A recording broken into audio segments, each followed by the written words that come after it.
Hi! So I wanted to do something a little bit different this time and review a science fiction book. Now eventually I'll figure out how to do those sections on my channel so I can have the cult reviews in one section and the science fiction reviews in another section and so on. But until I figured out how to do that, I'm just gonna lump it all into the same channel.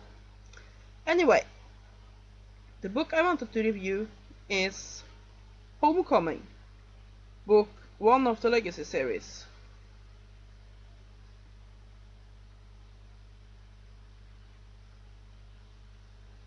This is a book set in the Stargate Atlantis universe, and in fact, the Legacy series is a sort of semi-official season 6.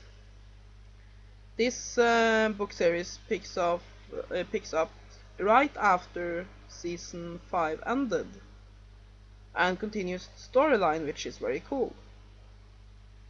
Now, a big part of the meat in this story is about how they get Atlantis back to the Pegasus galaxy.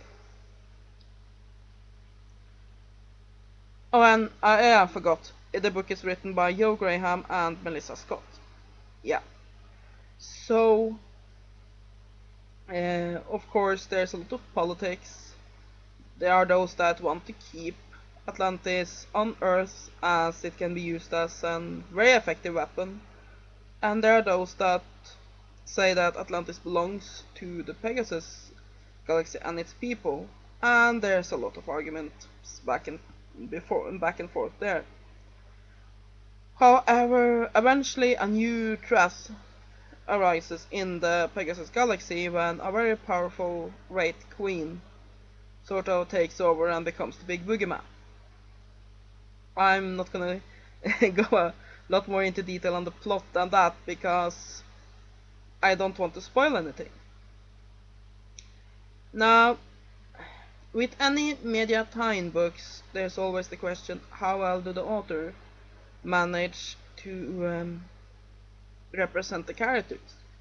Because when there are characters we have all watched on TV, when we have this vivid idea of what the character is, then it can be very, very irritating when the character is completely off in a book.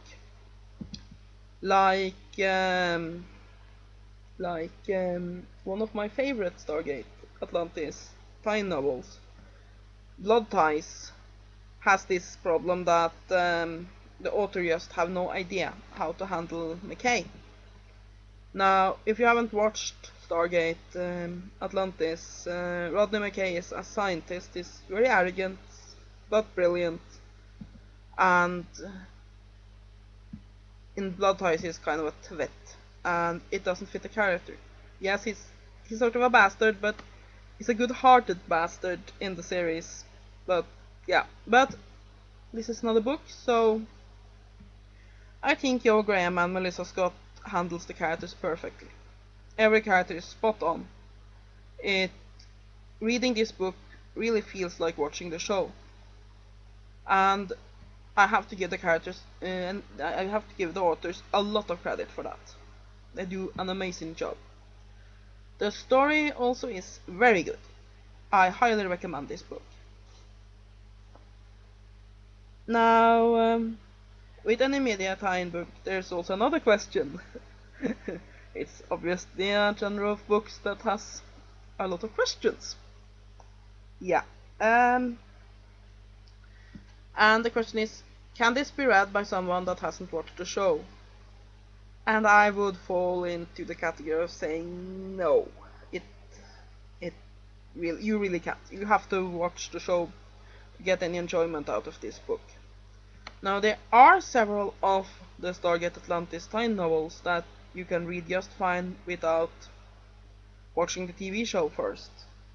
But this sort of continues right after the end of the last season. It don't explain any of the characters, any of the concepts. it is a book by fans for fans. And I think it's very good that they did it this way. We are probably never going to see another season of Stargate Atlantis, and the movie has been canned more or less, so if you want a continuation of the storyline in Stargate Atlantis, this is it. Now, I have one problem with the book. My favorite part of Stargate Atlantis is the Wraith, the bad guys, and I do not like the way the authors in this book handles them.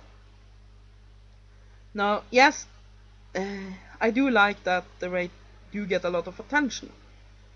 I think they were very underused in the series, and most of the tie novels have very little of them. And there's a lot of those life-sucking green guys in this book. However, I think they make the Wraith too human. Now, if you haven't watched the series, the Wraith are sort of a race of space vampires. They are partly human, partly a sort of bug, and they look like drows with they have green skin, green yellow, unhealthy skin, white hair, and dresses in black leather and lace. Yeah, they're space vampires, but they're done in a very interesting way.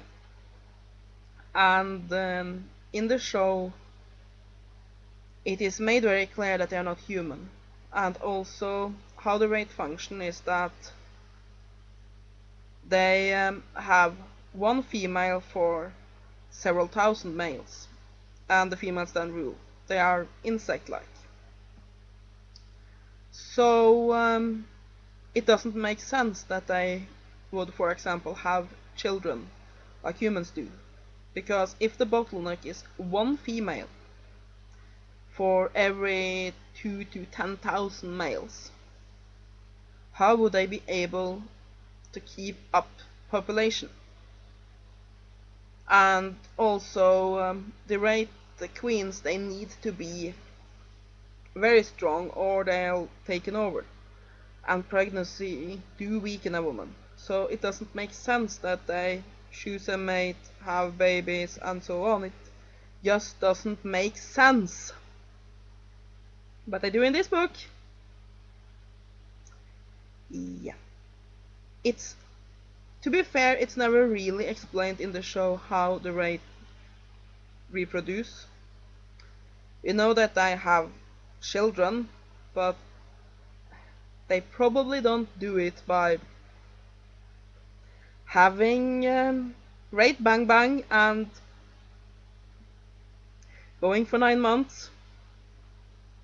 Another irritating thing is that in the series it's made sort of a big deal that none of the Wraiths ever say their name.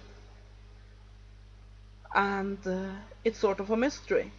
Even the Wraiths that become allied to the humans never speak their name. But in this book, they do. Now the authors do explain it a bit, like, for example, there's a Wraith that's named Bone White. And the Wraith, they are telepathic. So they sort of, that's the image they get. Bone White. But they also speak the words. So it makes no sense. Why couldn't they have kept them nameless? It's sort of, it's a mystery, and it's a mystery for a reason. And yeah, I just don't like naming the Wraiths. There are other little things about the Wraiths too. They just become too human. I don't want the Wraiths to be